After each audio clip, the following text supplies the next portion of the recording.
evening to everyone. Welcome to our career counseling webinar. My name is Sukanya Pawar and I am an education consultant. Today we have a very exciting webinar planned for you. We are going to talk about many things including admissions overseas, impact of COVID-19 on admissions, and how to build your profile accordingly. I have with me Dr. Karan Gupta, India's leading career counselor. Please allow me to tell you a little more about Dr. Gupta. Dr. Karan Gupta is an activist, speaker, writer, and career counselor. He is an alumnus of Harvard Business School and IE Business School, graduating with degrees in psychology, business, and law. He opened Karan Gupta Consulting in 1999, providing a career guidance and information on international admissions. Dr. Gupta has written and contributed to many leading publications like the Times of India, Education Times, Hindustan Times, and platforms like Rediff.com and Youth Incorporated, thus providing students with career counseling and admissions advice. He was awarded for his efforts by the Wharton Business School, the National Education Award for Outstanding Contribution in Education, and the Times Genius Award by the Times of India. Dr. Gupta was awarded as a World Leaders Asia in London. Thank you very much, Sukanya. That was a very kind introduction. And thank you to ICICI Bank for arranging this webinar for Reliance. I'm very excited about our webinar today. So let me begin by asking you about one of the most important factors. Which countries and which courses are the best choices? Fantastic, Sukanya. I'm just going to share my screen so you can have a look at this presentation that we've made. Is my presentation visible? Yes. Okay, wonderful. Let me just see how to make the full screen. Is there a way here? Okay. So yes, when it comes to countries to study abroad, we get this question a lot as to which country should students be looking at. And we've constantly found that bulk of the students are always looking at the US because the US is where we have the maximum number of top universities. US is one of the places where it's, as of now, easier to get work visas. It's easier to stay back. There are a lot of jobs available. And Canada, another very popular choice because it's easy to immigrate, is another very popular country that students look at. The drawback of Canada is that we don't have that many universities. Like in the US, we would have tons of options to choose from. In Canada, we don't have as many. And then the other countries which are popular would include, of course, the UK. Now, the UK recently has gained more popularity because they're offering a 2-year work permit. And this was not the case previously. And this is the reason why a lot of people have got renewed interest in the UK. There are tons of good universities there as well.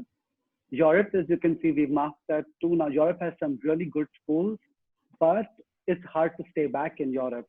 So a lot of students who say we want to work abroad after we are done studying, they don't find Europe as attractive. They find Europe good to study and then come back home. Then of course we have Singapore. Singapore, again, we have some great schools like National University Singapore, Nanyang, and Singapore Management University. And barring these three, of course, there are several other private technical institutes in Singapore. It is somewhat possible to stay back and work there too. And then we have Australia, which is again very popular for people looking at hospitality, tourism. There are a few good schools like the University of Melbourne, Australian Grad School of Management. And Australia, like Canada, still offers immigration to a lot of students. So this is an overview of the main places that people look when they talk about study abroad. And study abroad is important even for people who want to work abroad because they start with the study part and then move on to the work part. So yeah, this is a little bit when it comes to the countries. Now, let me see out here. Sukanya, do we want to put a poll here? Yes, certainly. Let's see what people are interested in doing.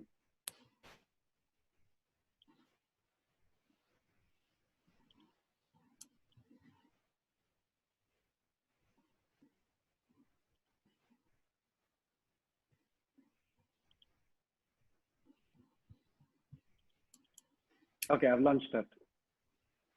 Guys, if you all could just give us an indication of what countries look interesting for you.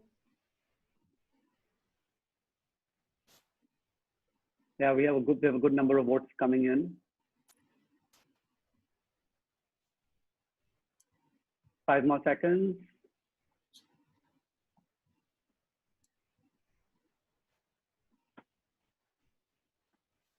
Okay, I'm going to end the poll. Okay.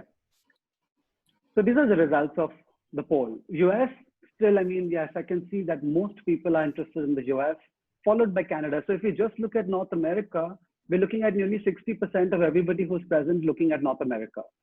Then followed by UK, Australia, Singapore, EU, and a little bit for the other countries as well. Okay, very good. Okay, all right, let's move on. Now let's move on to a little bit in terms of the requirements in each of these countries. So I'm just again going to share my screen.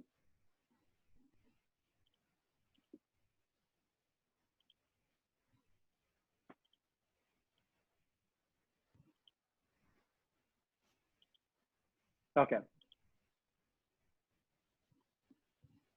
So when we look at the different career options that are available to you, first we talk about the bachelor's. We have, again, countries like the US, UK, Canada, as we were discussing. Our top universities include Harvard, Stanford, MIT, Columbia, Cornell, UCLA, lot of different options.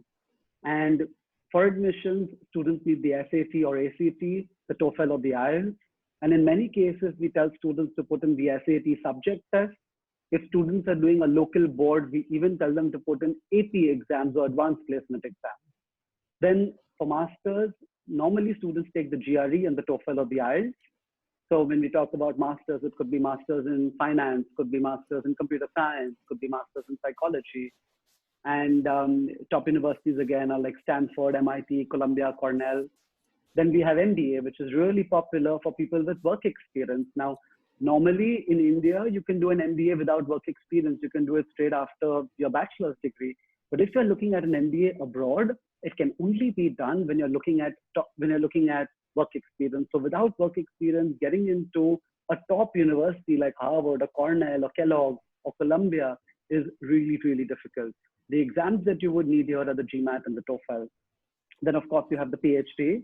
So anybody who wants a career in research, a career in academia, or someone who wants to know more in depth about a particular field, opt for a PhD. So we have students doing PhD in molecular biology, people doing PhD even in management, PhD in psychology. Several different PhD options are available. If you're looking at admissions again in the US, which is where most of the PhD programs are, you would still need the GRE or the TOEFL along with the IELTS or TOEFL or IELTS. Top universities would include USC, UCLA, UCB, Yale, Princeton. And then, of course, a lot of people are looking to study abroad to work. So here is something important where I tell people that networking is key to getting a job, because college placement, how we think of it, which is a university will place you, doesn't exist outside India. You could be in the best university outside India, but not find a job because you didn't network. Networking is key to finding a job, and networking means talking to alumni, creating your LinkedIn profile. It could be contacting the career management center, looking at multinational firms, or if you're not looking to work abroad, then certainly family businesses back home. So this is again just a little bit about the different career options that you have at different levels, like bachelor's, master's, MBA, PhD, and work. Now, it's very important that when we come to, the question, what should I study? Like what part? There are three areas that you look at: your aptitude, your work values, and your interests. So when we talk about aptitude, there are psychometric tests, which I'm going to tell you about. There's work value, where I tell people job shadow. So if you don't know what a particular profession is, find somebody working in that profession and sit with that person morning to evening. You're a shadow. If you like that, do an internship. An internship means you're not just observing, you're actually doing something. And then your interest level, which is talking to professionals, reading about careers. And if you do these three different areas, the career sweet spot is the area right in the middle of all three, which is a mix of your aptitude, work values, and interests. So let me tell you a little bit about the psychometric test. Typically, I tell students that if you want clarity, not even students, even working professionals who are looking to change careers, if you want clarity, what should I do next? Psychometric test is a great starting point. So we conduct the MBTI where students can learn more about their personality and natural preferences. For example, I write with my right hand because it's natural. If you tell me no, write with your left, I could do it, but it will take me double the time, double the effort, and I'm not going to be good at it. Same way, there are some careers that come to you naturally. This test will tell us what are those careers. Then we have tests like the strong that give us accurate career options. Then we have DAP, which can test your ability. So are you good at numerical, verbal, mechanical, spatial? So imagine if we have to say that you should do architecture. The question we or the area we would test is, are you good at visualizing objects in 3 dimensions? So that's an example of what we would test through the Pearson DAT. And the MMTIC would tell us more about the student relationship with friends, family, teachers, how to study better. And the MMTIC is specific for children from 6 years onwards. So we do have children who are 8, 9, 10, when the parents feel that the child could perform better if they got more guidance. So sometimes we start that early as well. But people who are older, let's say ninth grade, 10th grade, or a working professional, we would do the MBTI, strong, and the DAT. So, Kanya, does this answer your question? What you asked me about career options, countries, psychometric testing? Yes, yes, definitely. I mean, that was amazing. I wish I could do psychometric tests myself. They would certainly give me more clarity. I'm sure you still can because psychometric tests can be done even by people who are 30, 40, 50, people who are 10. I mean, there's really no age limit for that. That's good to know. Dr. Gupta, could you tell us more about what should students focus on? I mean, what is profile building? What's the main deal with that? Well, really good question because if anything, in the last few months, all of us have got a lot more time and we're not going to get this time back. And this is the time that we can use to do all sorts of activities to make sure that we are building our CV or building our profile. So let me see, I have a slide here on it. This is typically how I define a profile. And this is also how universities look at a student. Now, the first thing is going to be your grades, which if you see out right out here, the single most important thing in your profile are your grades. So if a student tells me, I have so much going on, I have online courses, I have an internship, I have activities, I want to do so much. What should I focus on? I say the first thing you should focus on are your academics. If your academics are weak, you're not going to get a good university abroad. Now, once you've taken care of your academics, the next area I tell students is read, read, and read.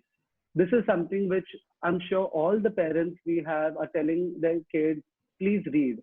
But if the student does not read, they're going to perform poorly at your SAT, your ACT. Later, if you're a grad student thinking of the GRE or GMAT, even that is going to be not good if your reading skills are poor. At the end of the day, reading means good vocabulary, good concentration. You have to make it a point to make sure all kids start reading. Then the third is leadership. So through college, school, and other activities, I tell students, be the top of your game at whatever you do. It could be a sport, it could be community service, which is helping people around you. It could be internships, it could be online courses. You have to be at the top of your game. So a profile roughly would be academics. Then I would say reading so that your test scores are good, like your SAT, GRE, GMAT, etc. Then your extracurricular activities, and in that try to focus on leadership. And then I would say online courses, internships, etc. And there you can even talk about adding languages, summer school, all kinds of things. But in profile building, one thing that's important is the order, the time management. Make sure that you put enough time in your academics and reading and the balanced time put towards extracurricular activities. Right. So I want to go in detail about time management a little bit. We have been under lockdown for more than 3 months now, and we know that life is not going to go back to the old normal anytime soon. With so many students sitting at home, how do you recommend they should manage their time? All right, again, a great question. Now, time management is something that not only students, but we adults also struggle with sometimes. So this is a really cool concept I'm going to share with you. I'm going to introduce you to Almas Mukri, a student of mine, and we're going to run through some of the questions that Almas had, and then we're going to also see what happened with Almas. So the first question she had, yes, was about time management. That yes, I'm talking about profile building, I'm talking about all the activities you can do, but how do I manage my time? So I tell people the Eisenhower matrix, break your day up into 4 quadrants. The first quadrant, which you see here, Q1, are things which are urgent and important. We call that a crisis and emergency. It could be something that has to be done right now. It could be a test you have to study for tomorrow morning. It could be a phone ringing because you have to answer it right now. It could be anything. Then Q2, which is not urgent but important. Now, this could be maybe a project due 1 month later. This could also be a test due 2 months later. It could be an activity which you have to participate in later. It's important, but it's not urgent. Then the third quadrant, it's not important but urgent. This could be someone walking into your room while you're doing something. Why is it urgent? Because the person has walked in, but it's not important. It could be a friend calling you while you're studying. It could be your TV on in the background, right? These are examples here.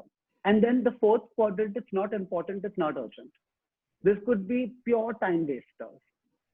So if you take all your activities in the day and you divide them in these 4 quadrants, you would be in a fantastic position to understand what is taking my time, what is not taking my time, where should I get more time from. All those questions will be answered through the quadrant. I think we should run a poll here, Sukanya. Let's see what sure. our audience thinks. Let me stop my screen share, come to the meeting, polls.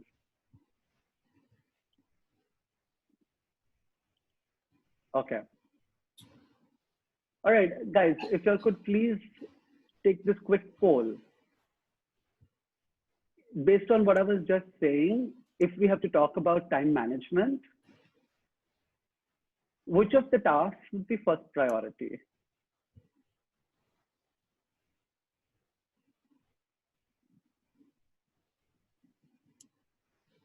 This is pretty cool. Everybody has different results. These are really cool results.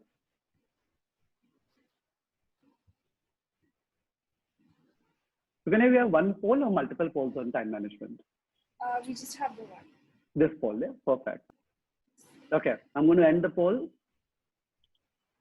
Okay. So how cool is this that there is still somebody who would put playing a sport you love as priority, which is absolutely fine.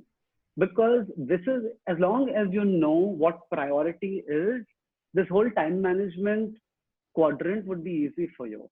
So yes, and for a lot of people, an exam or a project due is an example of Q1, the most important, which is urgent and important. Your phone ringing is also important because it could be work calls, it could be something, an important project that you're doing virtually and someone is calling you for. It could be a sport you love. As long as you're aware, the main thing what I would say here is awareness. That if you are aware that these are the things that are important for me, this whole quadrant would work well for you. Now, another thing what I tell students at an early age to consider is mentorship. Now, mentorship is really important because from an early age, let's say from the 6th, 7th, 8th, 9th, 10th, those are the formative years of a child.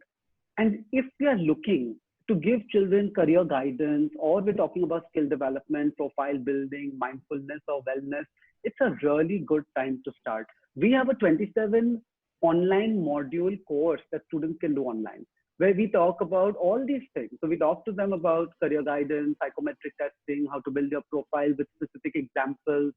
We then talk about mindfulness and wellness, what to eat, how nutrition is important, why sleep is important.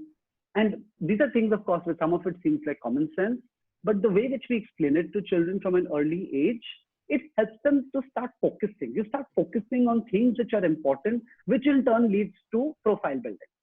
So mentorship is very important. This is something we did with Almas as well. We helped Almas with mentorship. We showed her what are the different areas she should focus in. And that's how she progressed with her career as well. So I would say that at a young age, mentorship is also something that we should be looking at. That is very interesting. I've never really heard of anything like this that helps groom students to do well in school and college from such a young age. What can you tell us about, getting jobs after you finish studying abroad? This is again very important. A lot of the questions what we received even while registration of this webinar was focused on the kind of jobs that people are looking to get to. So yes, when you're talking about like I already spoke a little bit earlier about networking and how important networking is. So at the end, you have to develop good relationships while you're studying with your professors and seniors. You have to be active on social media like LinkedIn, and you have to start this early. For me, that is the top of the pyramid. Networking early. The second would be localizing, which is understanding the requirements of the jobs you're applying for, the country you're in. Now, this is also important when you decide where you want to study. So if you're telling me that I want to work in artificial intelligence and machine learning, we should be selecting universities in the US because we know that that's where you have the greatest chance of finding a job because there are so many opportunities in that field there. You're telling me hospitality, then maybe we might look at Australia. So localizing and understanding the requirements of the jobs in the country, then the research that you do, which is while you're studying, attending recruiting fairs on campus, participating in activities related to networking, investing time and making a plan of action. Now, I love doing that. That make a plan of action. That okay, these are the steps I'm going to take. I'm going to create a LinkedIn profile and publish one article every week. I'm going to make 5 new contacts every week. I'm going to contact X number of companies. I'm going to contact X number of alums. If you have like a detailed plan of action and you start with that early, let's say you go to do your master's degree abroad or a bachelor's degree or any degree, start at least 1 to 2 years before you actually need your job. And you'll be certain that as long as you're in a country which has work permits in the end and you're at a good university, you will have no problem with finding a job abroad. That's a very interesting outlook at job opportunities and how do better your chances. I'm also getting a lot of questions on the careers that will be there in the future. So, Dr. Gupta, what are the careers of the future? Again, I love this because now I keep telling people that yes, things related to machine learning, things related to data analytics, anything which has data or anything which has tech in it is going to be a career of the future. This could be artificial intelligence, machine learning, it could be analytics, it could be anything. Today, my students who are doing a master's in finance are being asked to learn introduction to Python. They're using Python as a software to make predictive financial models. But end of the day, you could be doing pure business, but you have to add that tech element if you're thinking of future careers. Now, with that said, in the next 5 years or 7 years, this can change. It's very possible that something else comes in and that becomes a future career.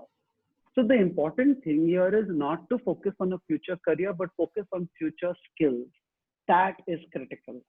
Complex problem solving, critical thinking, creativity, people management, coordination, emotional intelligence, service orientation, negotiation, cognitive flexibility, service orientation. These are the skills that we should be preparing for. So tomorrow when the job changes, the whole economy changes, we don't have to worry because we have the right skills.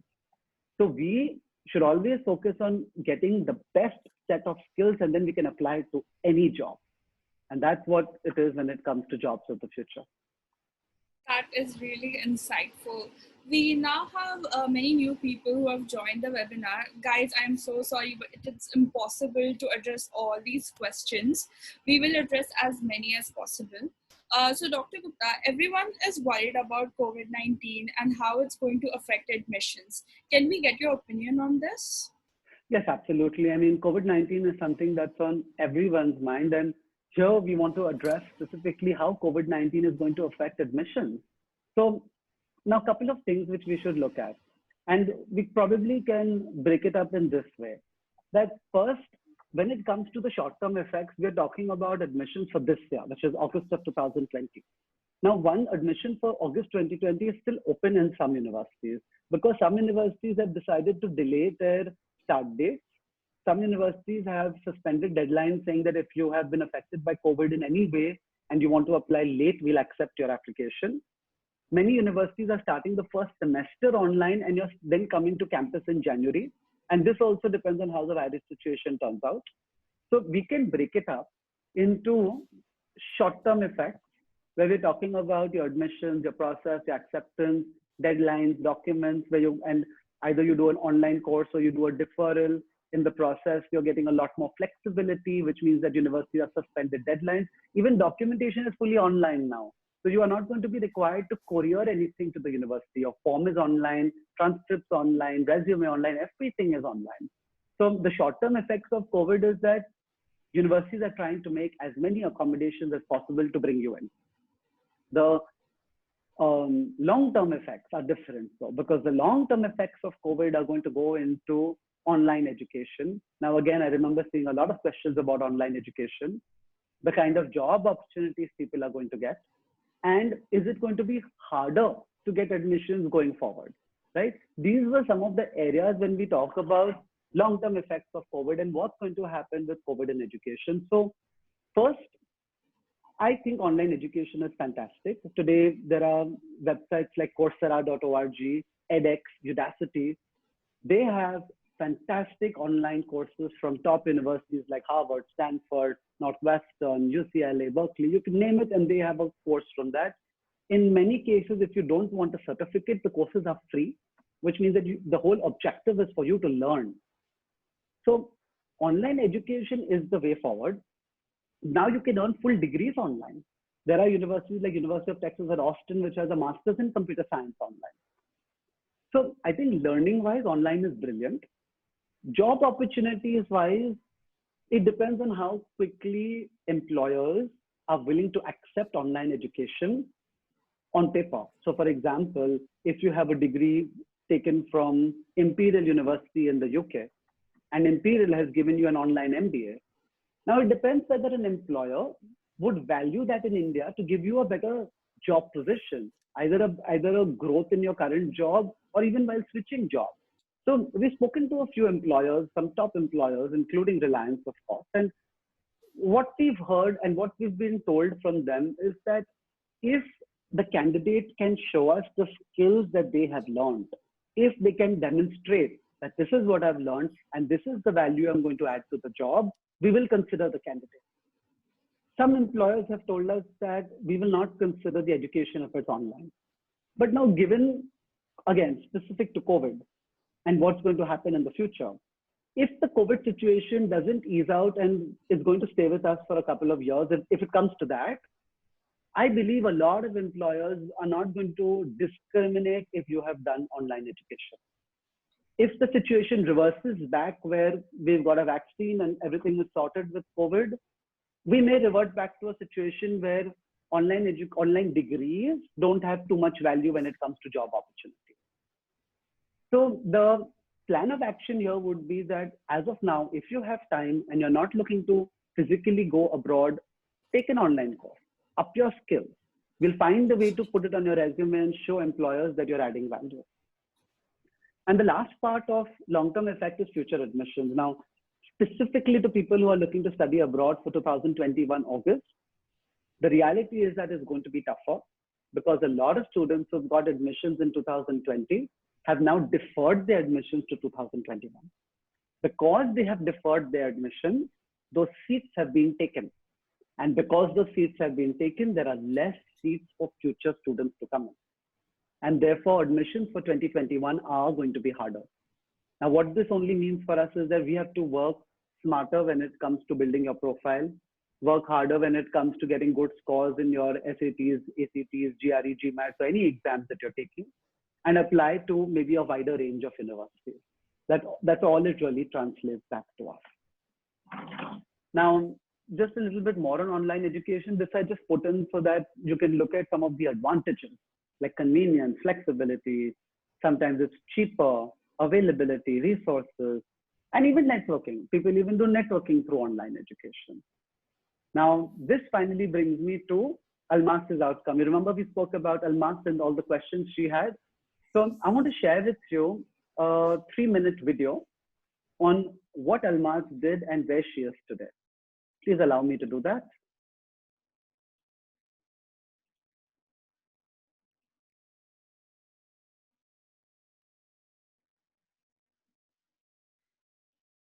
Okay, let's see, and let me know, Sukanya, if the volume is being shared as well, because I'm sharing computer sound. Okay. Almas Mukri. I live in Premnagar. I am Almas Mukri. I live in Premnagar, area of Wali slum. You're getting the sound, yes?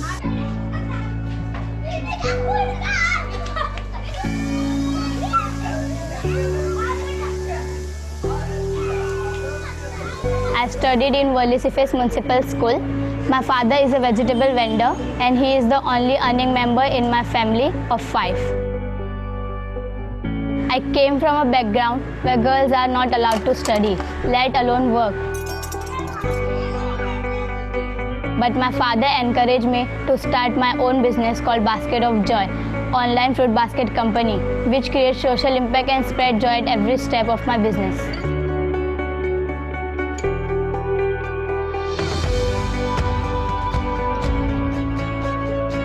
I was lucky enough to meet many sourcing partners along my ideation journey, which helped me creating value and joy at every step of my business. On my way from school, every Wednesday, I visit an organic fruit and vegetable market. There I met organic fruit vendor who grows his fruits in farm in Pune. This was the inception point for my idea.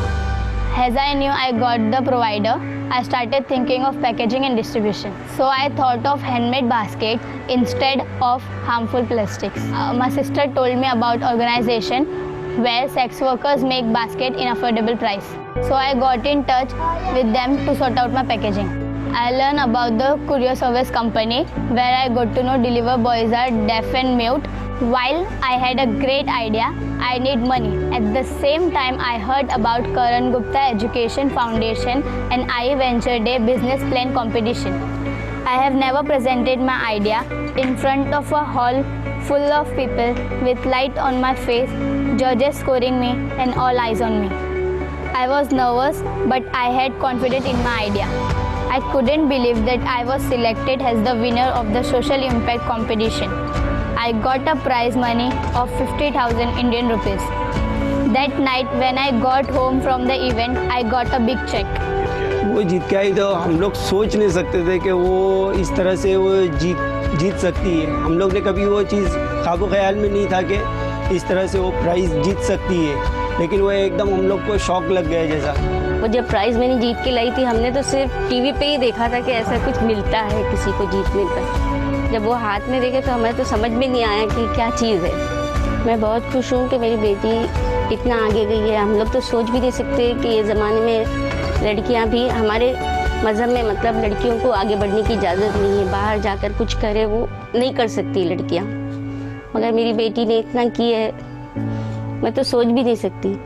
My vision is ensuring that gifting in India becomes synonymous with Basket of Joy. I want to spread joy to over 5,000 people in the next 2 years. I am Almas Mukri and this is my story.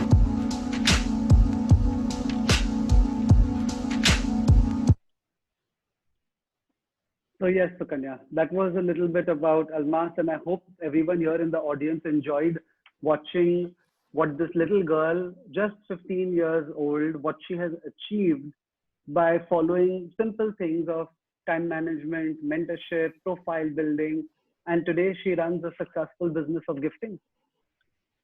That was very inspirational to see someone so young, follow these simple rules and succeed to such a large extent. Do you mind if we take some questions from the audience?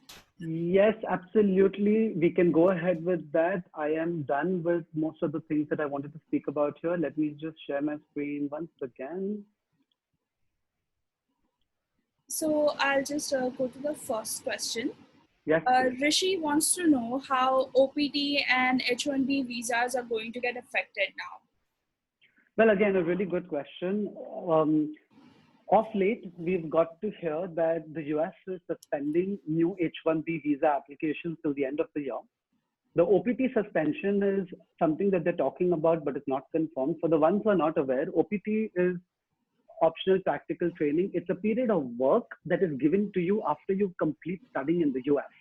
So if you study a STEM degree, which is science, tech, engineering, and math, you get a 3-year OPT to work in the US. It's work authorization, not a separate visa.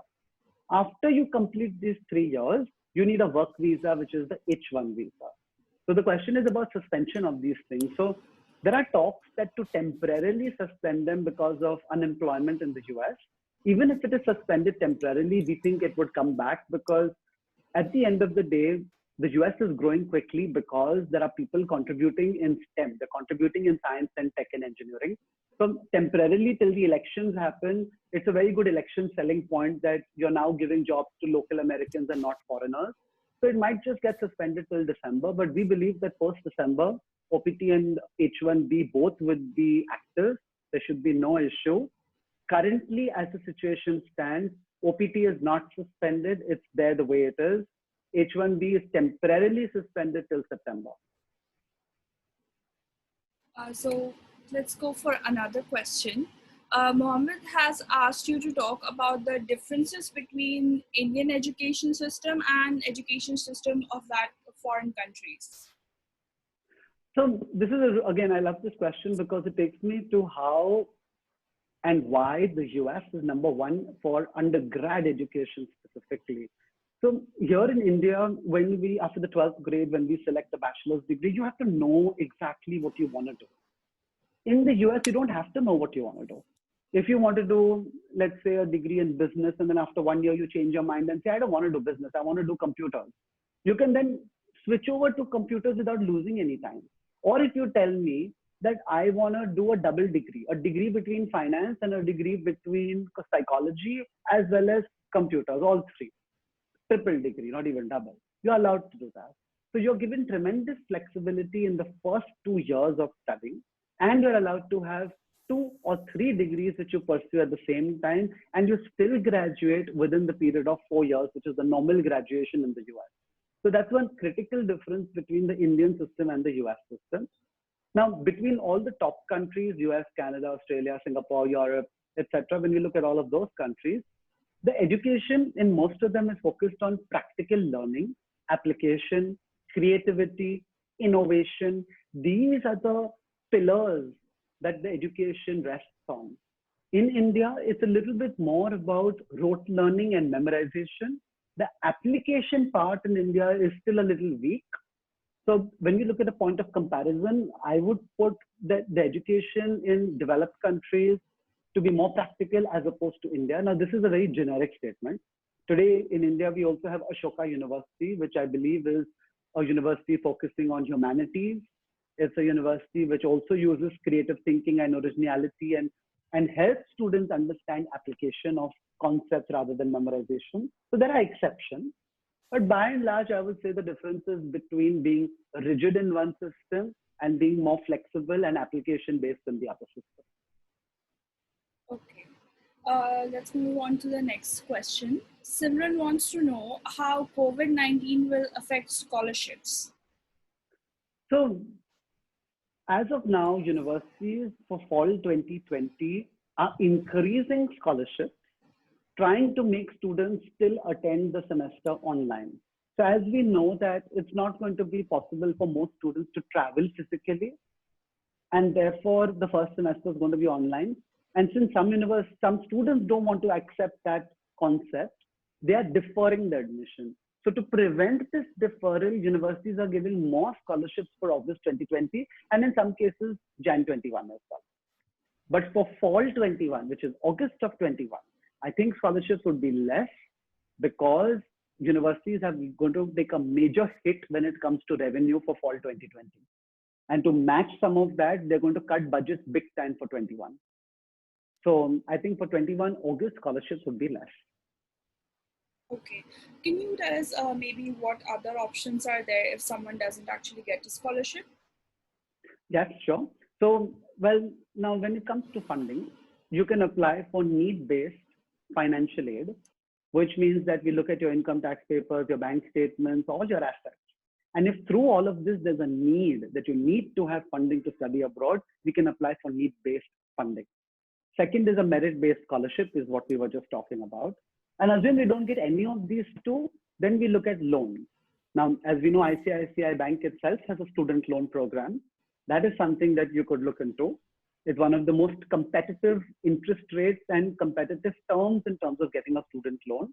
And the loan amounts are also enough to cover your entire cost of education at the master's and MBA level, and a large chunk at the bachelor's level as well. And then the last option would be organizations in India like trusts, which give small kinds of scholarships. So there are Parsi trusts, there are Gujarati trusts, there are like community-based trusts, which give funding to their communities. I think there's a website called wemakescholar.com. That website lists down the different trusts which are available to you. So moving on to the next question, Nisha has asked for tips to make a career abroad, but with an Indian education background. To make a career abroad with an Indian education background. So again, the route would be similar to what we've discussed, which is first get an education abroad. And then through that education, try to find a job abroad. Because the moment you use education as a route to find a job, you're going to get a better job. Now, there are some countries where you can try to immigrate directly, like even Canada for that matter. Based on your age and your qualifications, you could apply for direct immigration. But then the kind of job that you're going to get is not going to be one of the really good, well-paying, comfortable jobs. It might be more like a minimum wage type job. So I would say use education as a route to get a good job outside India. So the next question, it comes from Gautami and Abhishek. You guys had very similar questions. They want to know what is the scope of things getting normal in education system from now onwards? See, again, it really depends on how the COVID-19 situation evolves. At the end of the day, if the COVID-19 situation continues the way it is for the next couple of years, we are going to looking at online education making a big mark in the way people learn. Virtual learning, video learning, live learning, Zoom learning, that's going to be the new normal for the years to come. Because at the end of the day, parents are going to think about the safety of their children first. That's going to be the most important priority. It really is not going to matter which university you've got in, which country you want to go. Parents are going to be like, if it's not safe and there's a chance my child is going to catch the virus, I'm not comfortable sending my child, which means that the child stays at home and you're going to do online education. So now hopefully the virus situation does come in control. We do get a vaccine or we get a good treatment and the numbers start declining. Then I believe that by Jan 2021 or the absolute latest August 2021, we should be back to where we were before the virus started. I personally don't believe that when things become normal, we will still continue with online education. Personally, I don't see that happening because I believe again that the value of going abroad, interacting with a new culture, living in a foreign country, that whole experience, you can't get online. So online education is fantastic right now, but it's not sustainable. It's not something which you're going to get forever. Maybe a liquid or a hybrid learning model, which part online, then part going to campus, that kind of a model might still work. But 100% online model won't. So to answer the question, I think post-COVID, we would go back to where our education was, which is through physical learning in campuses. Okay, thank you for that. I could be wrong, huh? This is my personal opinion. Okay, so Raj has a very interesting question for us. He wants to know, has it become easier to get into top league schools like MIT, Harvard, Stanford because of the pandemic? I would say that for fall 2020, things were a tad bit easier for a while. So remember when the virus became an actual pandemic in March and the universities didn't know what to do. Actually, for March, April, May, those 3 months, universities were accepting GMAT waivers. They were accepting people with less work experience. they were being more flexible. Now, when they're seeing things normalizing and things becoming a little easier, I think that all the universities have gone back to where they were. So admissions for 2021 are still going to be harder. That's not going to be any easier. So to answer the question, my answer is that as of now, admissions are not easier due to COVID. Okay. So Neerav also has an unusual question for us. What further opportunities will arise post the COVID pandemic as we see that major countries would deglobalize and formulate? What major opportunities would arise? Yes. So basically, because of COVID, what do you think in the future, like job opportunities are going to be like? But in addition to that, what new stuff will come out of it, do you think? Yeah. So I think number one, healthcare and anything which is pharmaceutical related, healthcare related, vaccination development, clinical research, PhDs in biology, molecular biology, genetics, healthcare sector is where the boom is going to come. Because the lesson what we are taking from COVID is that all these years we have skimped on healthcare budgets. We have cut healthcare, we have cut research, and we have used that money for other things. Now we have begun to realize the mistake we have made. So things like creating more hospitals, creating more ventilators, creating more equipment for medicine is going to get a big push in the next 5-10 years. So the industry change that will happen is that a lot more people will focus on healthcare as an industry as opposed to just looking at growth in other sectors. It's going to be healthcare plus tech together. That sounds good.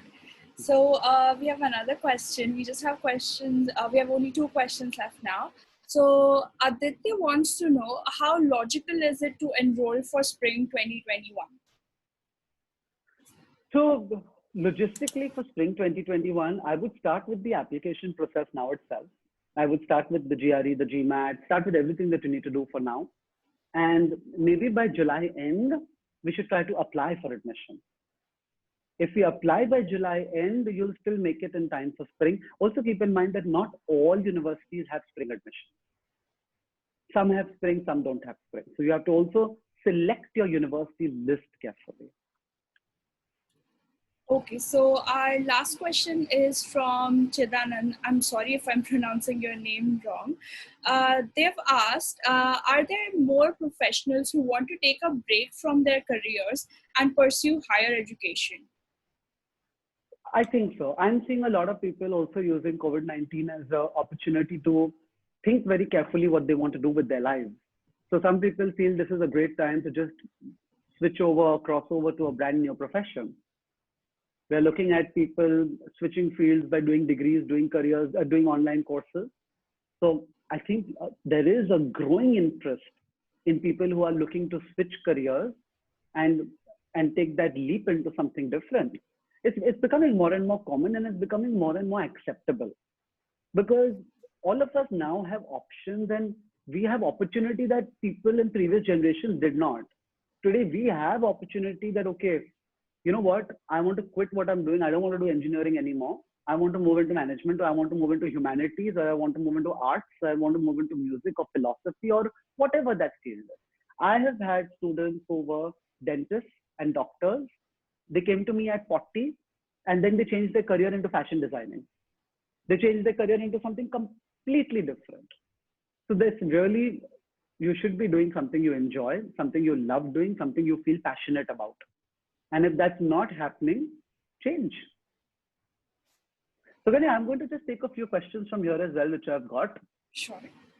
There's a question out here about current situation about this for the student permit allotment for Canada. So as of now, this is interesting. Canada has not really suspended anything at all. Even your student permit, which I recommend you apply through the student direct stream, you can apply for the permit now for January 2021. You can apply for the permit for August 2020. And if you don't end up traveling, you can use that same permit for Jan 2021. So there has been no change whatsoever.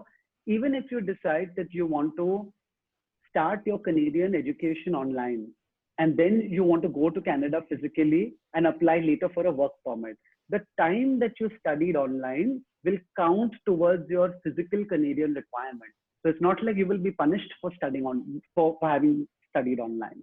That's very interesting when it comes to the Canadian student work permit. Then there's a question here about, hang on. Job opportunities for chemical engineers in Canada. I think, Canada is doing brilliantly well. The only issue in Canada is that you don't have that many good universities. You have only 4 or 5. It's hard to get admission. And the economy is not as big as the US. But I still have several people who've done engineering and specifically chemical who've managed to get jobs in Canada. Then scholarship programs offered by EU are going to get affected. I think we answered that there are going to be less scholarships for 2021. And there's a question specifically about masters in finance that I want to go to the UK for the masters, as they apparently offer a 2-year work permit. On searching for it, there was no official government announcement. Now, yes, the 2-year work permit in the UK is valid. You still get the 2-year work permit. The only thing is they've not come out with the fine details yet of how you will apply, what you will do. As of now, the work permit is valid. Whether you do a 1-year program or a 3-year program in the UK, you get a blanket 2-year work permit. All right. Then impact of the gap which is created in this period. Universities will understand that due to COVID, you are unable to do things during that time. Don't worry about it. It's not something that's going to negatively affect your application. I was preparing for MS for fall 2021. Can you elaborate on the effects of COVID on the application? What can you do to get into a good university? Again, the same things we spoke about, which is building your profile, doing very well in your GRE, GMAT, academics, whatever it is, we're going to work with that. And then focusing on your essays, your resume, your recommendations, the main application component. That is where your focus should come in to make a strong application. Manage finances while studying abroad. Is there a criterion when applying for a work permit that you need a minimum salary to keep working there? Well, yes. Even with the H-1B visa, there is a minimum salary requirement. So you have to get, 1, a job in your field. It cannot be unrelated. And 2, you have to get that minimum salary stipulated by the government. So while studying abroad, you are allowed to work on campus for up to 20 hours in the US. And in countries like Canada, Australia, you can work for 20 hours even off campus. Even UK, you can work off campus. The money you earn can be enough to pay, it would be enough to pay for your personal and sometimes living expenses, but not tuition. So you may be able to earn enough through on-campus employment for your personal expenses and sometimes living expenses.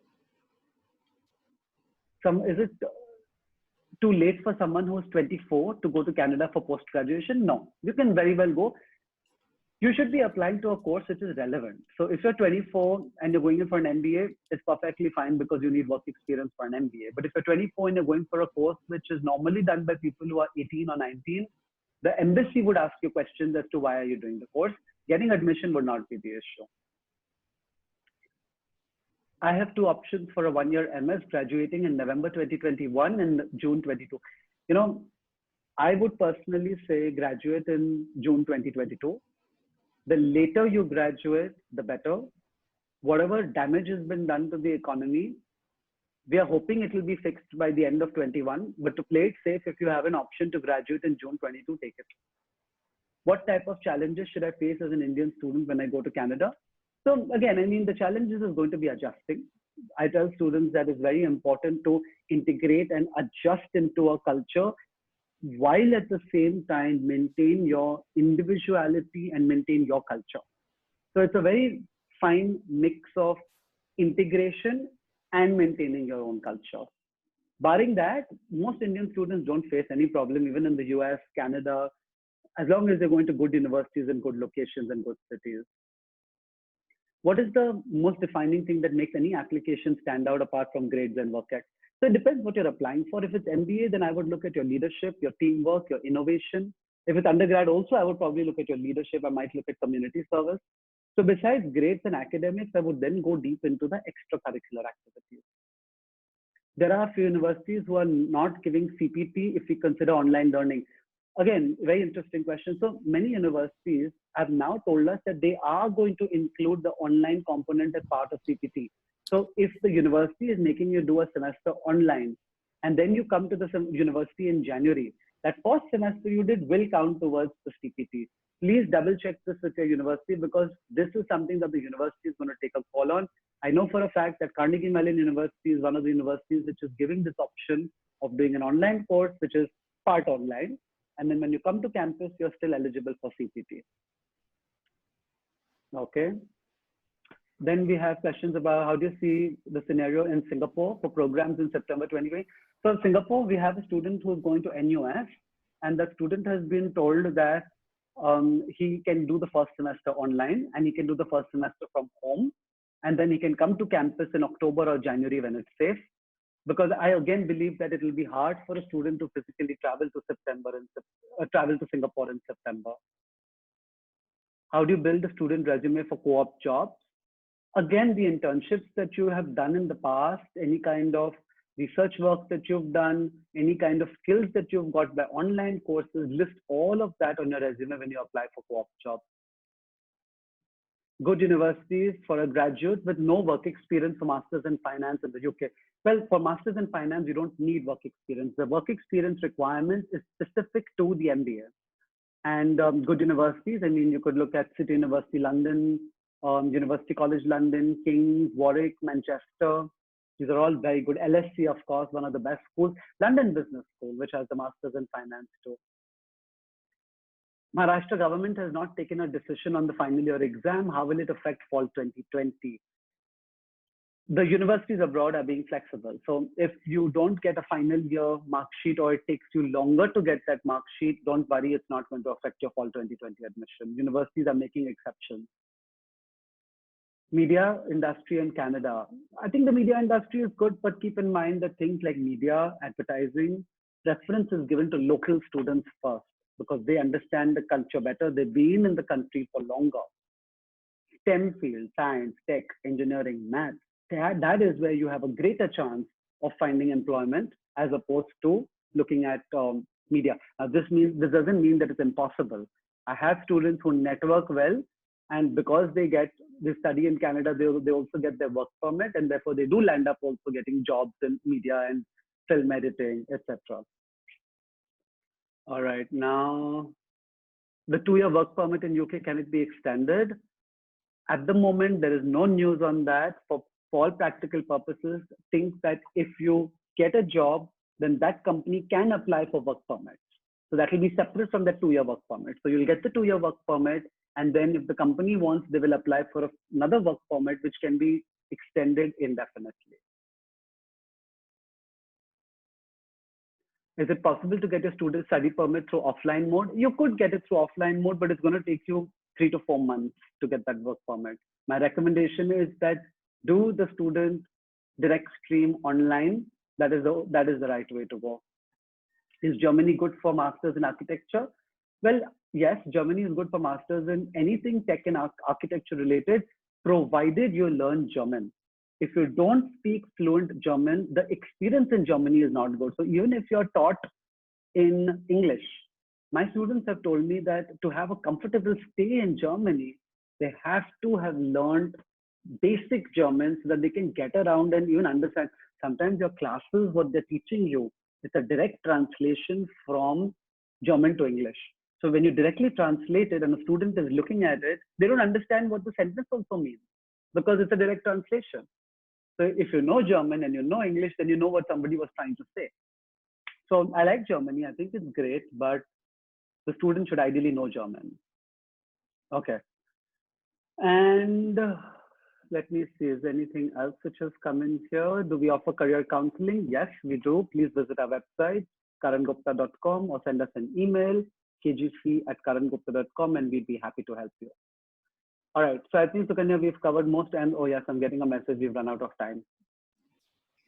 So everyone, thank you very much.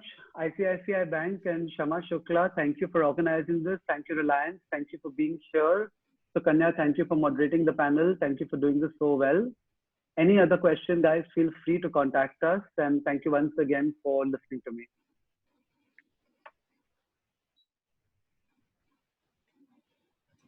Thank you all for attending. We hope to be back soon with some interesting webinars in the future, maybe. And thank you, Dr. Gupta, for your invaluable insight. Guys, please feel free to email us at kgc@karangupta.com if you want to book an appointment virtually or in person with Dr. Gupta. And unfortunately, this is all the time we have today. So thank you and good night. Thank you.